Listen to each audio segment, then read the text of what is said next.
யாக்கோபு 2ஆம் அதிகாரம் 20-22 வசனம் பாருங்க. வீணான மனுஷனே, கிரியைகளில் இல்லாத விசுவாசம் செத்ததென்று நீ அறிய வேண்டாமோ? நம்முடைய பிதாவாகிய ஆபிரகாம் தன் குமாரன் ஈசாக்கை பலிபீடத்தின் மேல் செலுத்தின போது கிரியைகளினாலே அல்லவோ நீதிமானாக்கப்பட்டான். விசுவாசம் அவனுடைய கிரியைகளோட கூட முயற்சி செய்து கிரியைகளினாலே விசுவாசம் பூரணப்பட்டதென்று காண்கிறாயே. கிரியைகளினாலே விசுவாசம் பூரணப்பட்டது என்று வேதவசனம் சொல்லுகிறது. கிரியை இல்லாத விசுவாசம் செத்தது. விசுவாசம் உங்களுக்கு இருக்கிறது உண்மைதான். விசுவாசம் உங்களுக்குள்ளே பெருகலாம் உண்மைதான். விசுவாசிக்கிறேன் என்று வாயின் வார்த்தையில சொல்லலாம். அது அற்புதம் கொண்டு வராது. கிரியையிலே விசுவாசம் வெளிப்பட வேண்டும். கிரியை இல்லாத விசுவாசம் செத்தது. நிறைய பேருக்கு விசுவாசம் இருக்குது. என்ன விசுவாசம் இருக்குது? செத்த விசுவாசம். சந்தேகத்தோடு கூடிய விசுவாசம் சிலருக்கு, சிலருக்குள்ளே செத்த விசுவாசம். பைபிள் சொல்லுது கிரியை இல்லாத விசுவாசம் செத்தது. விசுவாசம் தான். விசுவாசம் இருக்குது, அது செத்து போன நிலைமையில இருக்குது. அந்த விசுவாசத்தினால் அற்புதத்தை காண முடியாது.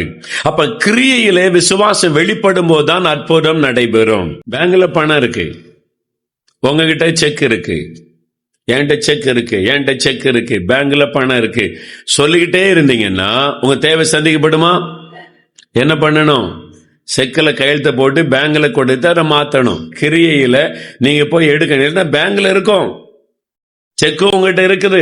நீங்க சொல்லலாம் 1 கோடிக்கு பணம் இருக்குது, என்கிட்ட செக் இருக்குன்னு சொல்லிக்கிட்டே இருக்கலாம். என்ன பிரயோஜனம்? நீங்க எடுக்காட்டா அது பயன்படாது. கிரியையில வெளிப்படுத்தாவிட்டால் உங்களுடைய விசுவாசத்தினால அற்புதங்களை காண முடியாது.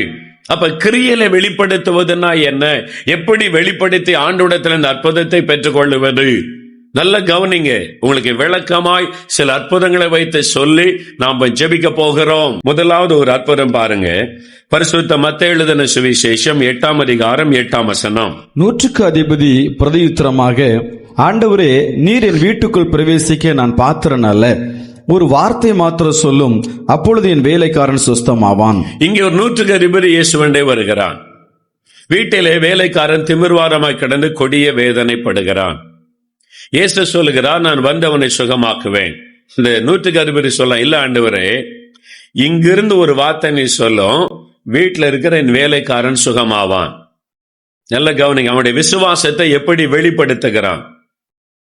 நீர் இங்கிருந்து ஒரு வார்த்தை, அந்த வார்த்தை இயேசுவின் வார்த்தையிலே ஒரு அற்புதம் நடக்கும் என்று விசுவாசித்து இங்கிருந்து ஒரு வார்த்தை சொல்லும், வேலைக்காரன் நீ சுகமானா நீ சொல்லும், அங்க அற்புதம் நடந்துரும். அந்த வார்த்தையின் மீது அவன் வைக்கிற விசுவாசம். இப்ப இயேசு சொல்ல, நீ போகலாம், நீ விசுவாசப்படி உனக்கு ஆக கடவுது. 13ஆம் வசனத்துல சொல்ற, உடனே சந்தோஷமா போறான். ஆண்டவர் சொல்லிட்டாரு, அங்க அற்புதம் நடந்துரும். அல்லேலூயா, அல்லேலூயா.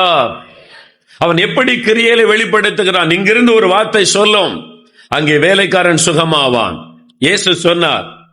சொன்ன உடனே நீ போய் பார்த்துட்டு வா, சுகமாயிட்டா. இயேசு சொன்னபடி இந்த ஆள் அனுப்பல, விசுவாசத்தோடு போறான்.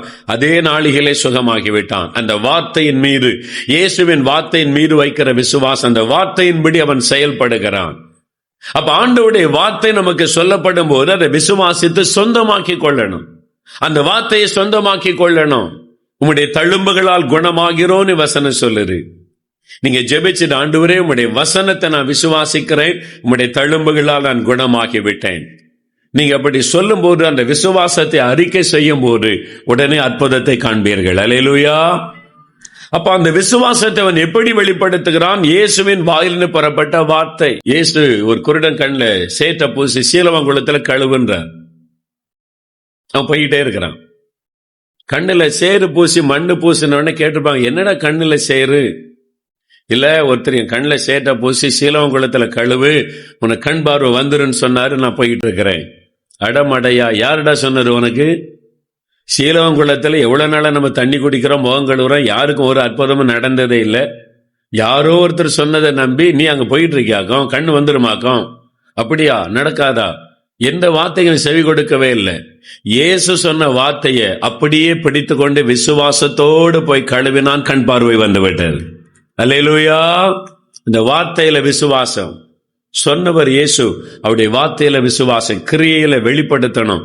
அந்த கிரியையில் அவன் புறப்பட்டு போகிறான். இப்ப முதல் அற்புதத்தை பாருங்க. இயேசு செய்த முதல் அற்புதம். மரியாள் வந்து சொல்றாங்க, நான் சொன்னா அவர் ஒண்ணும் கேட்க மாட்டாரு. அவர் என்ன சொல்றாரு அப்படி நீங்க செய்யுங்கன்னு அவங்க போயிட்டாங்க. அல்லேலூயா. சொன்ன செஞ்சிருவான்னு நம்மள சொல்லி பார்த்தாங்க. இயேசு சொன்னார், ஸ்திரியே உனக்கு எனக்கு என்ன, உள்ள அம்மானே வச்சு அம்மாவே உனக்கு எனக்கு என்ன, நோ பிசினஸ் வித் மீ, எனக்கும் பிதாவுக்கும் தான் இனி சம்பந்தம். அல்லேலூயா. உடனே கன்னிமரியாள் அறிஞ்சிட்டாங்க. நம்ம சொல்லி இவர் கேட்க மாட்டாரு, பிதா சொல்றபடிதான் கேட்பாரு. நம்ம கடமை முடிஞ்சிட்டு வளர்த்து ஆளாக்கி விட்டாச்சு. இனிமேல் பிதாவுக்கும் அவருக்கும் உள்ளதான் காரியம். அவங்க உடனே வேலைக்கான கூப்பிட்டு அவர் என்ன சொல்றாரு அப்படி செய்யுங்க, அவரு தான் ஏதாவது செய்ய முடியும். அவங்க போயிட்டாங்க. இயேசு என்ன சொன்னாரு, ஜாடியில தண்ணியை நிரப்புங்க. நிரப்பினாங்க. இந்த தண்ணி இதை மொண்டு பந்திக்கு கொண்டு போங்க அப்படின்னு சொன்னார். நீங்களா இருந்தா என்ன பண்ணிருப்பீங்க? உங்களை அந்த இடத்துல வச்சு பாருங்க. நீங்களா இருந்தா என்ன பண்ணி? இயேசு உங்களை தண்ணியை நிரப்ப சொல்றாரு, நிரப்பியாச்சு. இப்ப சொல்றாரு நீங்க பந்தி கொண்டு போங்க அப்படின்னு சொல்லிடுறாரு. நீங்க என்ன பண்ணிருப்பீங்க? நம்ம தான் தண்ணியை ஊத்தணும், தண்ணியா தான் இருக்குது. இவர் ஏதோ ஜபெல்லாம் பண்ணி மந்திரம் போட்டு அப்படியே மாத்துவார்னு பார்த்தா ஒண்ணுமே பண்ணல. ஊத்த சொன்னாரு, நிரப்பிட்டோம், தண்ணி இருக்குது. இது எப்படி பந்தி கொண்டு போறது? இயேசுவே நீர் என்ன சொல்லி? திராட்சரசம் வேணும், தண்ணி எல்லாம் இருக்குது. நம்ம என்னெல்லாம் கேள்வி கேட்டுப்போம் ஆண்டவர்கிட்ட. ஆனா அந்த வேலைக்காரங்க ஏதாவது கேள்வி கேட்டாங்களா? இயேசு என்ன சொன்னாரோ அந்த வார்த்தை அப்படியே விசுவாசித்து, நான் விசுவாசிக்கிறேன். அவங்க அந்த தண்ணியை மொண்டு பாதி வழியில போயிருக்கும் போதுதான் அந்த திராட்சரசமா மாறி இருக்கணும். அல்லேலூயா. இயேசு திராட்சரசமாய் மாற்றி பந்திக்கு கொண்டு போக சொன்னார்னு பைபிள்ல இல்ல. தண்ணியை நிரப்ப சொன்னார், நிரப்பிட்டாங்க. தண்ணி தான் இருக்குது. அவர் அந்த தண்ணீரை திராட்சரசமாய் மாற்றினார் என்று வசனம் சொல்லல. அதுக்கு முன்னாலேயே மொண்டு கொண்டு போங்க என்றார். அங்க கொண்டு போனா அது திராட்சரசமாய் இருக்கிறது. அந்த வார்த்தையின் மீது வைக்கிற விசுவாசம். அப்போ அந்த கிரியையில அந்த விசுவாசத்தை வெளிப்படுத்தினார்கள். அதனாலதான் அந்த அற்புதத்தை காண முடிந்தது. இப்ப மார்க் 5ஆம் அதிகாரம் 22, 23 வசனத்துல பாருங்க, யவீருக்கு என்ன விசுவாசம் இருந்தது, அவர் என்ன ஜெபம் பண்றார் பாருங்க. மார்க் 5, 22, 23. அப்பொழுது ஜெப ஆலய தலைவரில் ஒருவனாகிய யவீரு என்பவன் வந்து அவரை கண்டவுடனே அவர் பாதத்தில் விழுந்து, என் குமாரத்தி மரண அவஸ்தைப்படுகிறாள், அவள் ஆரோக்கியம் அடையும்படிக்கு நீர் வந்து அவள் மேல் உமது கைகளை வையும், அப்பொழுது பிழைப்பாள் என்று அவரை மிகவும் வேண்டிக் கொண்டான். யவீருக்கு என்ன விசுவாசம் இருந்துச்சு? என் மகள் மரண அவஸ்தைப்படுகிறாள், நீர் வந்து சொல்லுங்க. என்ன சொன்னாரு? நீர் வந்து அவள் மேல் உமது கைகளை, நீர் கை வச்சா போது அற்புதம் நடக்கும். அதான் அவனுடைய விசுவாசம். அவனுடைய விசுவாசத்தின் வெளிப்பாடு என்ன? இயேசு வந்து தொட்ட உடனே அற்புதம் நடக்கும். நீங்க என்ன விசுவாசிக்கிறீங்க? ஆண்டவரை தேடி வந்திருக்கிறீங்க. உங்களுடைய விசுவாசத்தை எப்படி வெளிப்படுத்துறீங்க சொல்லுங்க. நீங்க தீர்மானிங்க. ஜெப நேரத்துல, ஆண்டவரே இந்த ஊழியக்காரர் ஜெபம் நடத்தும் போது எனக்கு ஒரு அற்புதம் நடக்கும், நீர் என்னை தொடுவீர், உம்முடைய வல்லமை என்னை தொடு, நான் ஒரு அற்புதத்தை பெற்றுக்கொள்ள போகிறேன். விசுவாசிக்கிறீங்களா? விசுவாசிக்கிறீங்களா? அல்லேலூயா. நம்ம பேருக்காக ஜெபிக்க கூடாது. ஊழியக்காரர் சொல்றாரு என்றுக்காக ஜெபிக்க கூடாது. ஒரு எதிர்பார்ப்பு, ஒரு விசுவாசம், அது கிரியையில வெளிப்பட வேண்டும். அதைத்தான் நான் சொல்லுகிறேன். அங்க எப்படி அவங்க விசுவாசத்தை வெளிப்படுத்தினார்கள், அதனாலதான் அற்புதங்களை பெற்றுக்கொள்ள முடிந்தது. இந்த யவீருடைய வாழ்க்கையில அவர் சொல்லுகிறார், நீர் வந்து என் மகள் மீது கையை வையும், அப்பொழுது பிழைப்பாள். அதே மாதிரி நீங்க வீட்டுக்கு வரும்போது அவள் மரிச்சிட்டா. இப்ப இயேசு சொல்றா, நீ பயப்படாதே, விசுவாசம் உள்ளவனாயிரு. அந்த வார்த்தைக்கு என்ன அர்த்தம் தெரியுமா? Don't give up your faith. யவீருவே, உன் விசுவாசத்தை விட்டு விடாத. என்ன விசுவாசம்? இயேசு வந்து கை வைத்தால் என் மகள் பிழைத்துக் கொள்ளுவாள் என்கிற அந்த விசுவாசத்தை விட்டு விடாதே. அவள் உயிரோடு இருந்தாலும் சரி, மரித்தாலும் சரி, இயேசு வந்து கை வைத்தால் பிழைத்துக் கொள்ளுவாள். அந்த விசுவாசத்தில் உறுதியாயிரு. ஆண்டவர் தைரியப்படுத்துகிறார். இயேசு வீட்டுக்கு வந்த உடனே யவீருவின் மகளை தொட்டு அவர் தூக்கினார். என்னால் அதுதான் யவீருவின் விசுவாசம். ஆமென். யவீர் அதான் சொன்னா, நீர் வந்து கையை வைத்தால் என் மகள் பிழைத்துக் கொள்ளுவாள். அதனால்தான் இயேசு வந்து கையை வைத்து கையை பிடித்து அந்த பெண்ணை தூக்குகிறார். அந்த விசுவாசத்தை கனப்படுத்தி அப்படியே அற்புதம் செய்கிறார். நீங்க என்ன விசுவாசிப்பீங்களோ அப்படியே அற்புதம் செய்வார். அப்ப நீங்க பெற்றுக்கொள்ள வேண்டிய அற்புதத்தை வேத வசனத்தின்படி கிரியையில வெளிப்படுத்தி பெற்றுக்கொள்ளணும். கிரியை இல்லாத விசுவாசம் செத்தது. நீங்க சந்தோஷமா இருந்தா விசுவாசத்தை வெளிப்படுத்துகிறீர்கள். எப்படிங்க ஏங்க சந்தோஷமா இருக்கீங்க?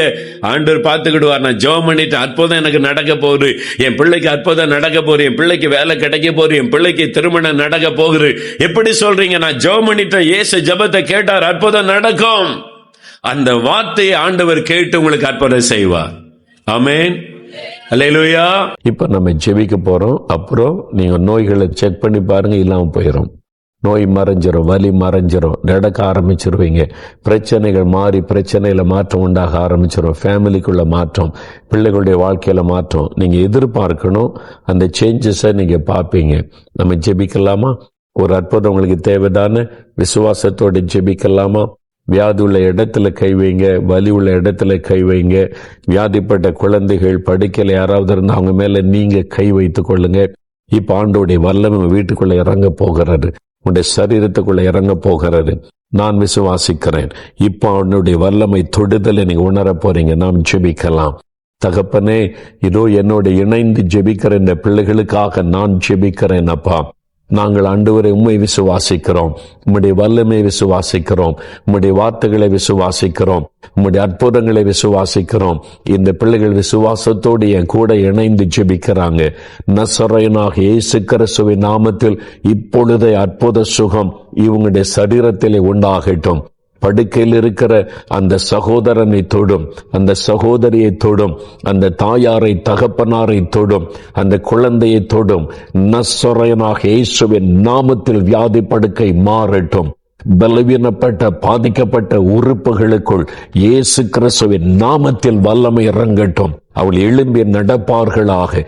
இப்பொழுதே கால்கள் செயல்படட்டும், கைகள் செயல்படட்டும், பாதிக்கப்பட்ட சிறுநீரகங்கள் செயல்படட்டும். இயேசுவின் நாமத்தில் இருதயங்கள் செயல்படட்டும். ஆண்டவரே, லங்ஸ், அவருடைய லிவர், அவருடைய சரீரத்தில் எது பாதிக்கப்பட்டிருக்கிறதோ இயேசுவின் நாமத்தில் சுகம் உண்டாகட்டும். சரீர உறுப்புகள் புதிதாய் மாறட்டும். இந்த குழந்தைகளை தொடும், மூளை வளர்ச்சி இல்லாத குழந்தைகளை தொடும். ஒரு அற்புத மாற்றம் வரட்டும் இயேசுவின் நாமத்தில். ஆட்டிசத்தில் கஷ்டப்படுகிற குழந்தைகளை தொடும். அந்த ஃபிட்ஸ் வியாதி விலகட்டும் இயேசுவின் நாமத்தில். சுகம் உண்டாகட்டும். ஒரு அற்புத மாற்றம் அந்த வீட்டுக்குள்ளே வரட்டும் இப்பொழுது இயேசுவின் நாமத்தினால். பொல்லா தடைகளும் விலகி போகட்டும். பொல்லாத ஆவிகள் கொண்டு வருகிற பலவீனங்கள், போராட்டங்கள் இயேசு கிறிஸ்துவின் நாமத்தில் விலகி போகட்டும். அந்த அசுத்த ஆவிகளை கடிந்து கொள்கிறேன். பயத்தின் ஆவிகள் விலகட்டும். தூக்கத்தை கெடுக்கிற ஆவிகள், மரண பயத்தை உண்டாக்குற பிசாசின் கிரியைகளை கடிந்து கொள்கிறேன். விடுதலை உண்டாகட்டும். ஒவ்வொருவரையும் தோடப்பா, அங்க வேண்டிக் கொள்ளுகிற காரியத்தில் அற்புதம் செய்யுங்க. வேலைக்காக வழிகளை திறந்து கொடுங்க.